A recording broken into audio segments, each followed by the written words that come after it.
Yan guys, ito po ay kung paano magkabit at magtanggal ng wire sa Panasonic na push-in terminal. Yan, minsan tawag nila ay ah, snap-on, snap-in, or quick connect na terminal. Yan, tanggal agad. O, di ba? Medyo chamba pero tama po kasi yun. Mas tama yung tool na gamit natin. Yan. So, pasok po natin ulit. I think ipapakita natin dito na gagamitan natin siya ng typical na ibang screwdriver, yung hindi po tapered. Ito po yata yung mas modern kasi mas madali siyang gawin, hindi na siya pinupukpok. Yan. Tapos iba na yung strengthening niya, yung tempering, tama ba? Yan. So, talagang medyo mahirap siyang ipa-shoot ng perfect kasi shoot naman siya and then mapipress mo yung parang pinakalock. Yan. So, ito medyo chamba. Pero usually, mahirap kasi chambahan to eh. Tsaka syempre, kapag nasa job site ka, mahirap yung pachamba-chamba, lalo na kung may kuryente. Yan. Pero syempre, dapat ang una natin gagawin ay i-off yung circuit breaker. Now, let's make sure, yan, once na ma-shoot nyo na yung wire, pagkahirap-hirap na siyang tanggalin. Actually, hindi mo na siya matatanggal basta-basta. Unless gamitan mo siya ng screwdriver para matanggal yung pagkaka-lock nung push-in terminal. Yan. So, actually, pagka medyo hindi perfect yung pagkakashoot mo, ayan, mahirap pa rin siyang tanggalin. So, ayan, sinachambahan natin. Galaw-galawin natin. Ayun. So, dapat, yan, tamang-tama yung diin. At hindi pwedeng nakashoot lang. Tapos, so guys, gamitan naman natin ng black na wire. Yan, kababalat lang niya kaya medyo maganit pa.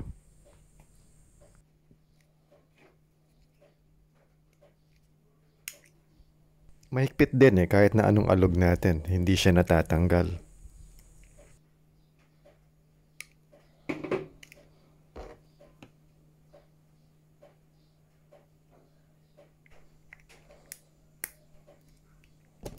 Ayan, idiin po natin ng konti para mas sigurado. Tapos, konting alog.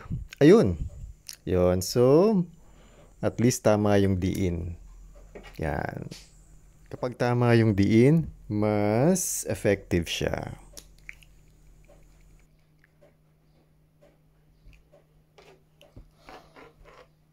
So yan po ulit, gamit ang non-tapered or parallel tip na screwdriver. Yan.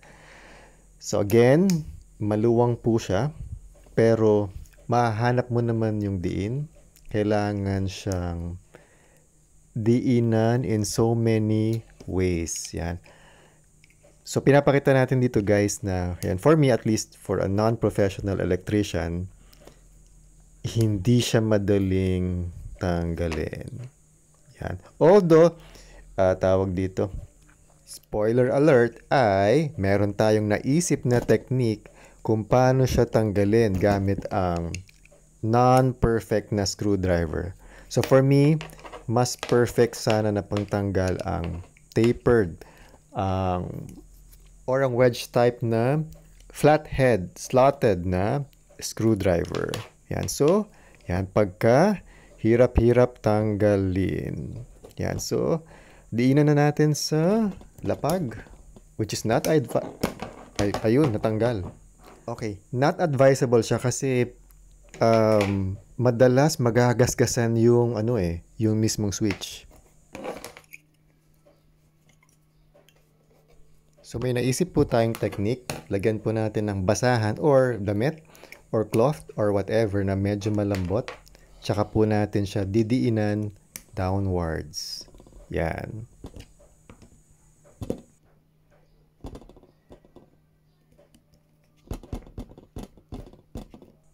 Yan, medyo mahirap din. Hindi siya ganun kadali. Tsaka syempre, sa job site, yan, at least, ayan, natanggal natin. Paano paano mo siya madidiinan ng pagganyan? 'Di ba? So, para sa akin, hindi siya ganoon kadali. So, pinapakita natin dito na kailangan ko ng practice at marami-rami po ito. Yan. So, ito ulit. Kamay lang. Kamay-kamay lang. Ang hirap pa rin tanggalin.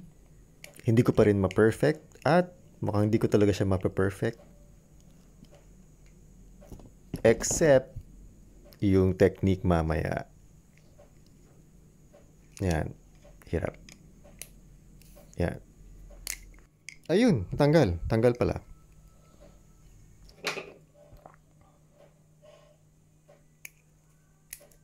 Yun.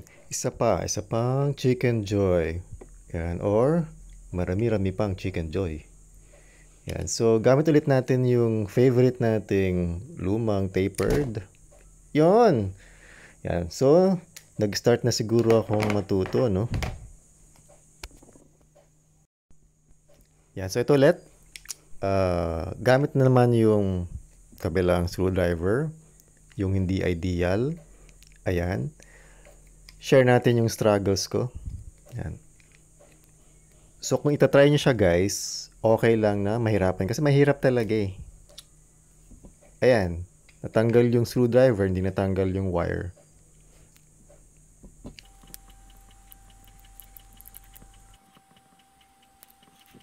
So, pagkahirap-hirap po talaga niya maminsan. Ayan. So, gamitan natin ng basahan technique ulit. Although t-shirt ko to. Ayan. So, fast forward ko na dahil pagkahirap-hirap. Yan. Ang problema, medyo prone siyang na masira. Yan. Siyempre, ayaw mo naman na puro gas-gas tong ibabaw, di ba? So, dito po, feeling ko medyo natututo na tayo ng konti. At siyempre, dapat merong hindi pinagbabawal na technique. Shoot po natin ulit. Yan. Pinalitan natin ng black para hindi na masyadong sira yung wire natin. Kaka-practice dun sa dilaw. Yan. So, shoot lang natin. Yan. Supposedly, ayun. Mas madali. Usually, again, kapag tapered. So, pasensya lang guys. Pakita ulit natin yung struggles ko. Ayan. Ang maganda po rito, I think this is the part na nag-start akong matuto, no? Isa pang hindi pinagbabawal na technique. Yan. Sorry, binilisan ko na pero kung napansin nyo, hindi nahulog yung screwdriver. So yan, ito po yung isa pang video. Inipit ko lang siya sa aking dibdib or tiyan. Yan, kung anong mas matigas. Yun, so natanggal. Yan. Diba? So shoot natin ulit.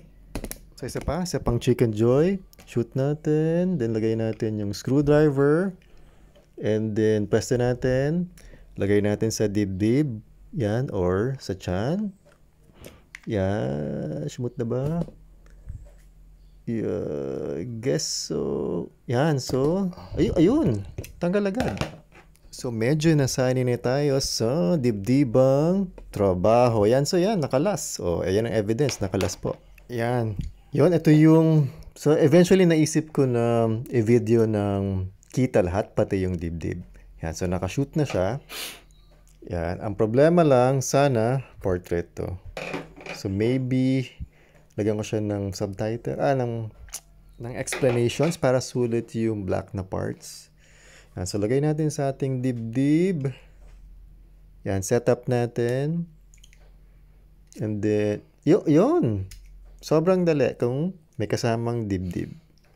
Pero syempre, di ba, mas maganda na hindi mo ilagay yung screwdriver sa dibdib mo, no? So, mas maganda guys ay gumamit ng mas tamang screwdriver. Yung lumang standard, yung tapered.